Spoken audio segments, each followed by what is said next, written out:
Hey everybody, it's Alan Clark with Alan Clark Photography with another photo tip.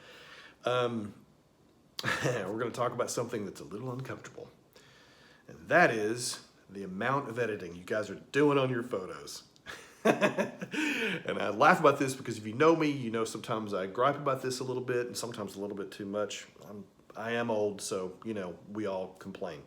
So the biggest and funniest thing sometimes is when you're on Instagram or you're on any social media platform and you look at the image and you know that this guy did not look like that. You know that it wasn't a crack infested, oversaturated image with not just orange, but orange, you know what I mean? Or red, there's no way that this was that original color. And you know what's happening is because people love a burst of color, but they don't know how to stop.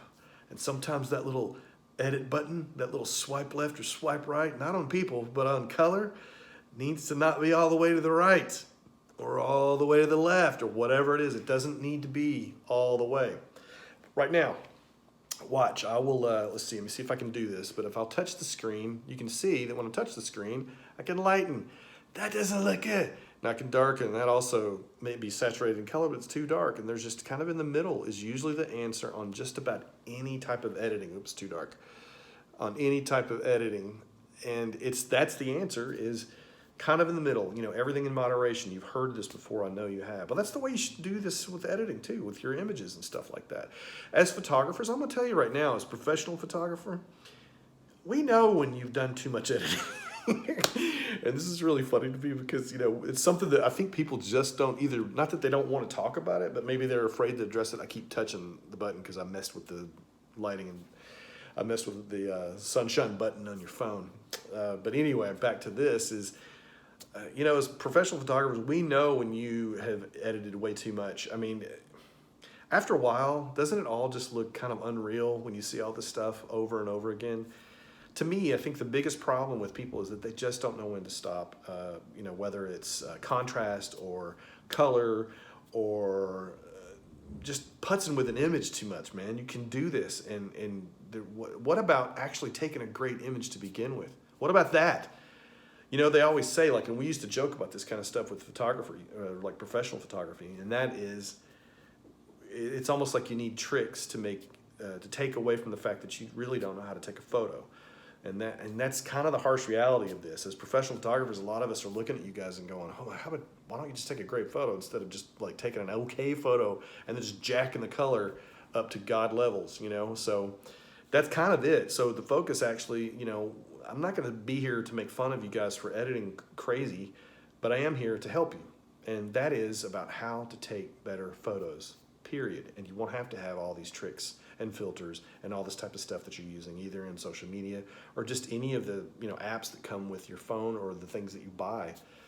And it's VSCO to PicTapGo to there's some great stuff out there, don't get me wrong, but let me tell you a little secret about editing.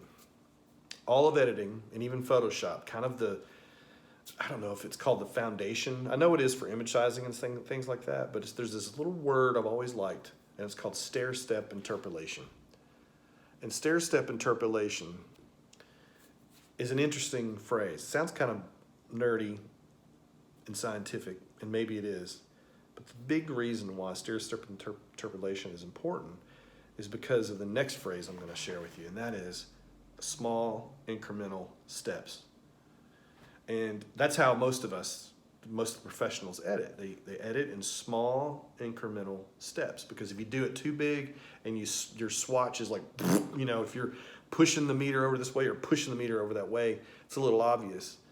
But if you've ever seen a master print, there used to be these guys in New York and LA and around the world, and they were called master printers. And every time, when you get a chance, when you go to a museum, especially in New York or even here in Nashville, or gosh, you could be in Chicago, you could be in Miami, wherever, and you go to a decent museum where there's some decent photography on the wall, they actually know what they're doing.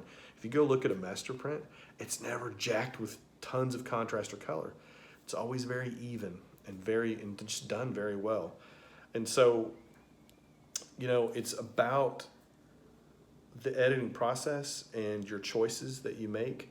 Sure, we all like a little bit of contrast or this or that or the other, and you can have all those type of things, but just keep in mind that you don't want to go one way too far or the other way too far, and just kind of keep it in the middle. And that's what good editing looks like. Because I think we all know when we kind of come upon some bad editing, we know what that looks like too.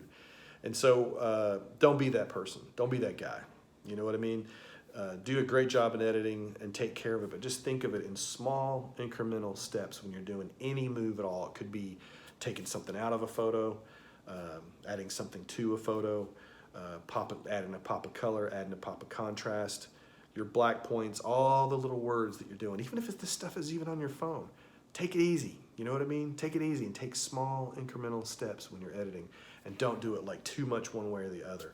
Keep that in mind when you're editing, because you know we're all watching and we all love it. And the more you know about photography and the more you know about images, the more you start seeing these things. You can see this, like it's just not that great of a photo. That's why some people just have to mess with the color too much or do tricks to it to begin with.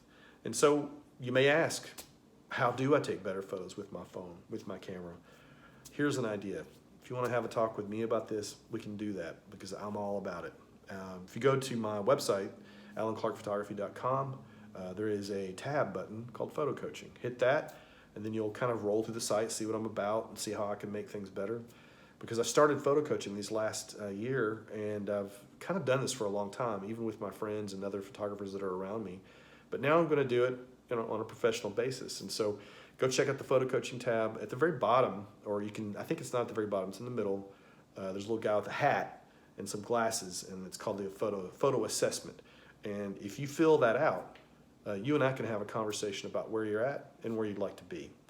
And I can get you there. I can get wherever you want to be, and can make, I would love to make you guys a better version of you. So that's one way to do it, but also you can stay tuned for more photo tips. Those are going to be coming more readily now through all the social media platforms and YouTube. Thanks for watching, and have a good day.